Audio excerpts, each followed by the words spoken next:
आप देख रहे हैं न्यूज 24 फर्स्ट एक्सप्रेस और मैं हूं आपके साथ मानवी ठाकुर। शुरुआत करते हैं आज की खास खबरों से।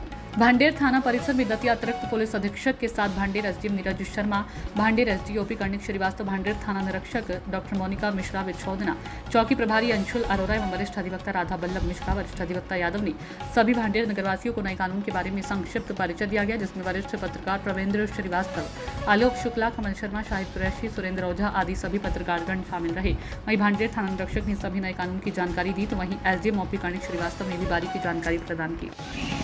कुछ अक्लों के तरीके भी बढ़ रहे हैं और नवीन होते आ रहे हैं। आदमी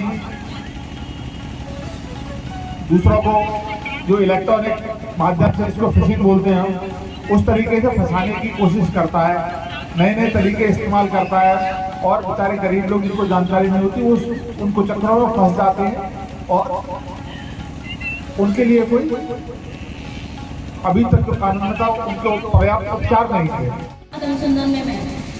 वैज्ञानिकों के अनुसार फोटोग्राफी वीडियोग्राफी में ऐसे साक्ष्य छुपे होते हैं जिसे सामने आंखों से भी नहीं देखा जा सकता है, जिसे हम फोटो वीडियोग्राफी के अंतर्गत जूम फोकस स्थायी रूप से उन्हें आगे पीछे बाद में देखा जा सकता है।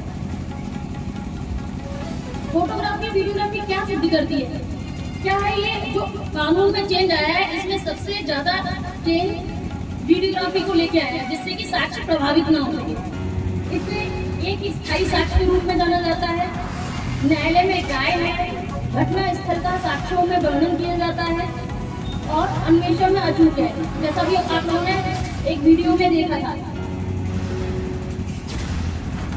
जब भी हमने वीडियोग्राफी करनी है तो हमें ये आप लोग भी जब हमारे पास आते हैं, यदि कोई आपके पास साक्ष्य है तो उसको आप वीडियोग्राफी में इस तरीके से लेके आए जिससे कि वह न्यायालय तक पहुंच सके और न्यायालय में ग्राह्य हो सके। तहसीलदार साहब, कार्यक्रम में उपस्थित सभी गणमान्य नागरिकगण, सभी अभिभाषक महोदय, डॉक्टर साहब भी आए बताया उनका भी स्वागत। सबसे बड़ा कारण ये है कि अभी तक जैसे आप लोग आते थे शिकायतें, जैसे मैं बैठता हूँ दतिया में के साथ ये धारा नहीं लगती, तो जैसे एसडीओपी साहब ने बता दिया है कि धाराओं का क्रम चेंज हो गया, मतलब भ्रम की स्थिति आप लोगों में उत्पन्न ना हो।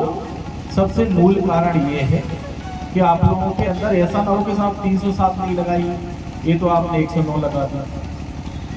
जो 307 है वो 109 है। तो विभिन्न धाराओं के जो क्रम चेंज हुए हैं अभी सभी लोगों ने बताए हैं। जो मूल चीज है जो मैं बताने जा रहा हूँ, सबसे मेन कारण क्या था? जो कानून अंग्रेजों द्वारा बनाए गए थे उनका उद्देश्य राज्य की सुरक्षा पहले था, तो उसमें राज्य की सुरक्षा से संबंधित प्रावधान पहले होते थे अध्यायों में, नागरिकों से रिलेटेड प्रावधान बाद में होते थे।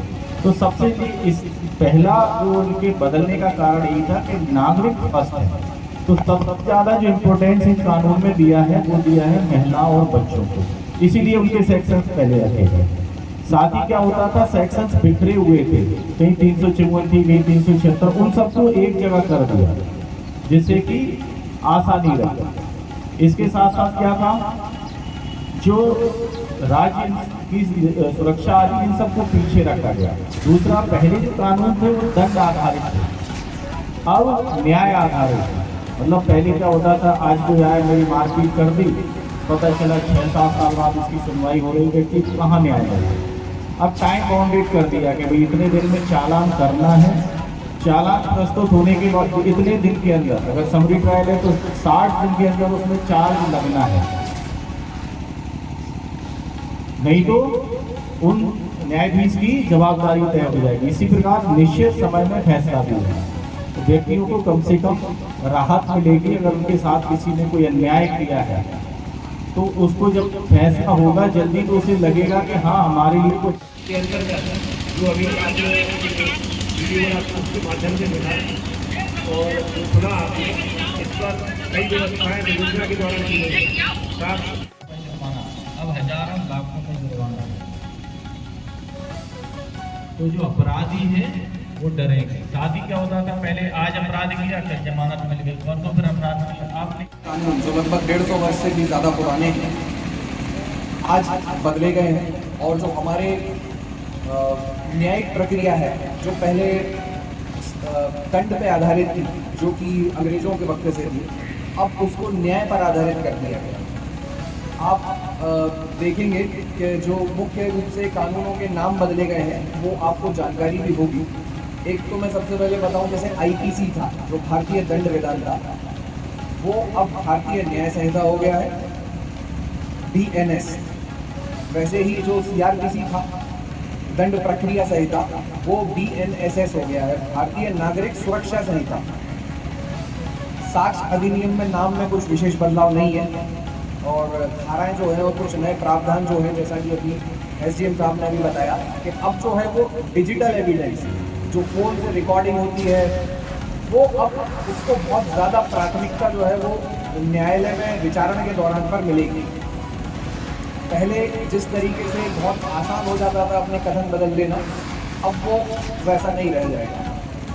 इसी प्रकार से विशेष प्रयास किया गया है कि डिजिटल एविडेंसेस को हम जितना ज़्यादा शामिल कर पाए न्यायिक प्रक्रिया में, जिससे जो आरोपी हैं और आदतन आरोपी हैं उनकी जमानत पर भी इससे प्रभाव पड़ेगा, जमानत मिलना उतना आसान नहीं रहेगा।